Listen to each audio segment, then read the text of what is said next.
Hey, hello guys, it's How to Tech Simplified, and today I'm going to show you what you can do when your friends in Roblox aren't loading. Now it's a very easy fix, so let's get straight into it. Now the first thing that you want to do is open up your Google Chrome website, your browser, and then go to roblox.com.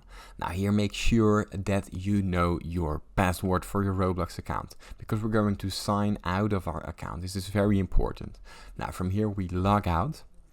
And as you can see here, we are signed out of our account. Now what we want to do next, we want to go to the top right corner where the three dots appear, right here.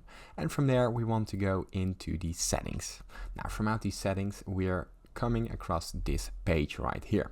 Now here we have a little tab called Reset Settings. Simply open this up and here press Restore to the original default settings.